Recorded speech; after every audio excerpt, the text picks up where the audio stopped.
ファイヤーフェニックスね、一番太い。うん。まあさすがにこれが一番細いね。正直頼りないって感じ。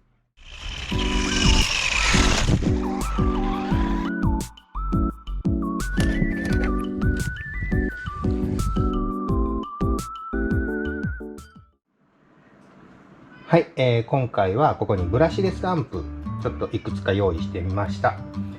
ブラシレスアンプなんですけど、購入する際にですね、よく見かけるアンプとして、まずこの中華製の激安アンプですね。これだいたい2000円から2500円ぐらいで売られてると思うんですけど、それとまずここにね、これは先に言うと4000円から5000円ぐらいかな。これも一応ブラシレスアンプとして購入しました。でこれは皆さんよく知ってるホビーウィングのクイックランですね。この3つをちょっと手元に用意してます。まず中華製のアンプ、使ってる人もそれなりにおられると思うんですけど、このまま使うとですね、あまりちょっと使い勝手も良くないというので、このアンプをちょっと今回はファームウェアのアップデートをして、ブーストとターボも使えるようにして、割と使えるアンプにしようかなと思ってます。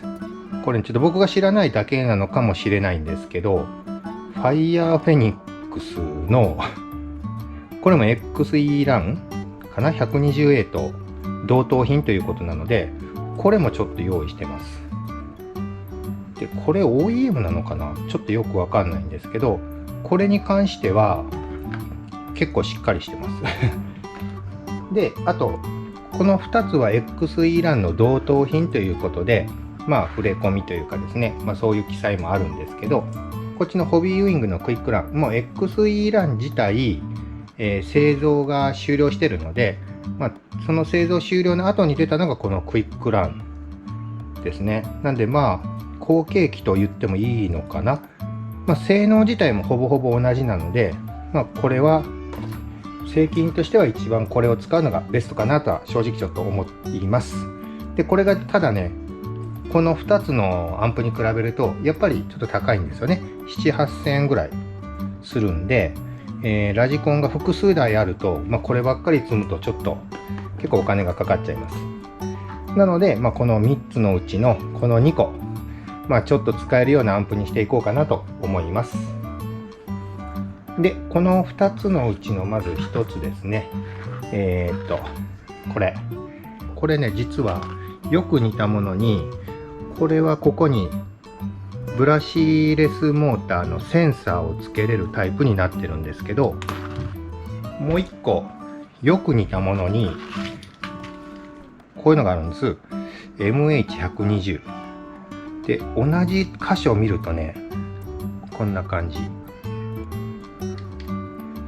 センサーの差し込み口がないんですね。なんでこっちは完全にセンサーレスタイプのアンプですね。なのでこれは XE ランと同等にはならないかもですね。というかターボブーストが使えない可能性も十分あると思います。でこっちをちょっと設定していくんですけど、こっちはもう完全に XE ランと書いてるファイヤーフェニックスですね。これはファームウェアのアップデートも行えると思うんですけど、これもちょっと後でやってみようと思います。であとは配線もね、間違ってないですね。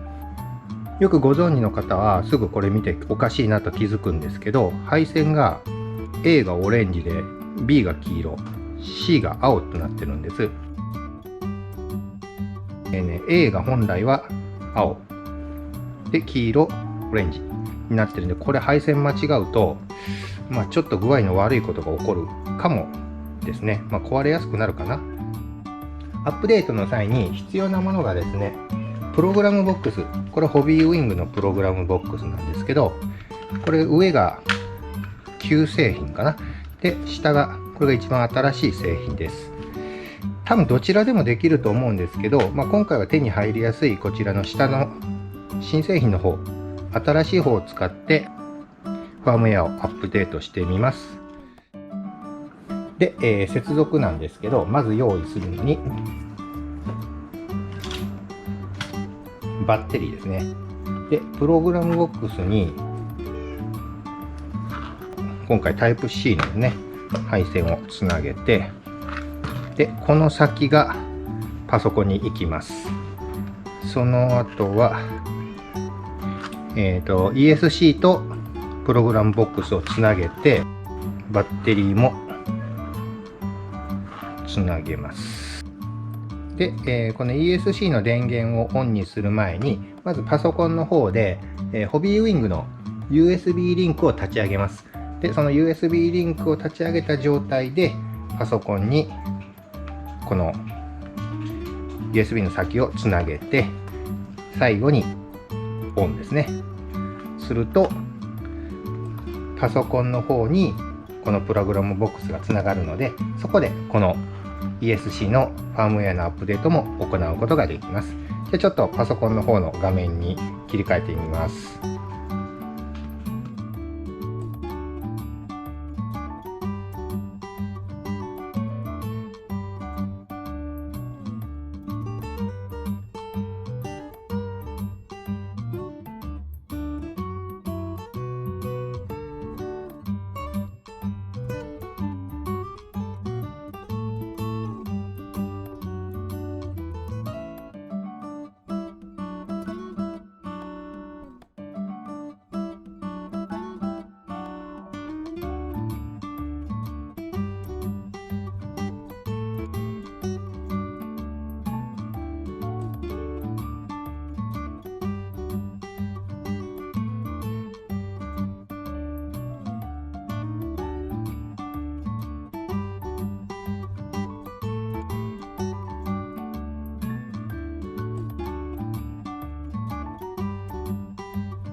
先ほどアップデートした中華製のアンプとつないでみます。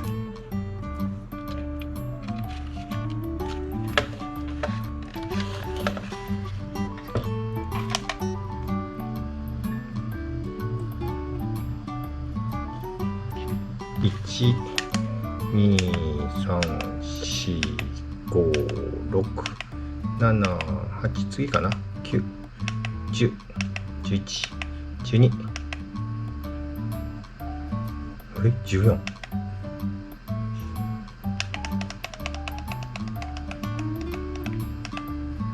なんだ14って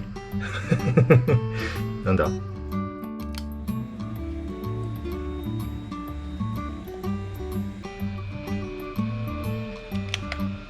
2、3、4、5、6、7、8からブーストが4ですね。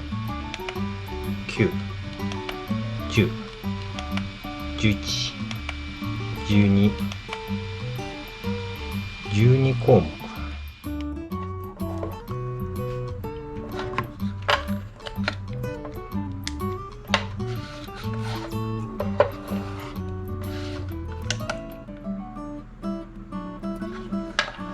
バージョン今 1.1 って出たけど、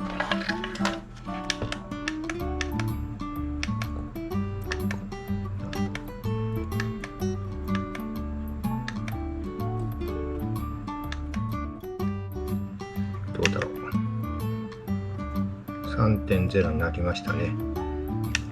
3、4、5、6、7、8、9。ブーストとターボ使えるようになりました。12。こっち14。はい、それでは本日は、中華製のアンプ、2種類を、ファームウェアのアップデートを行ってブースト、ターボともに使えるようにしました。でね、ちょっと今気がついたんですけど、ファイヤーフェニックスね、一番太い。まあさすがにこれが一番細いね。正直頼りないって感じ。まあ価格帯考えればそうなのかな。またこの3つ、同じ車に乗せ替えていろいろ試してみたいなと思います。それでは本日の動画は以上となります。また今後もこういったラジコンの動画や自分の興味に思ったこと、疑問に思ったことはどんどん動画にしていこうと思いますので、よければいいねボタン、チャンネル登録もよろしくお願いします。それでは最後までご視聴いただきありがとうございました。失礼します。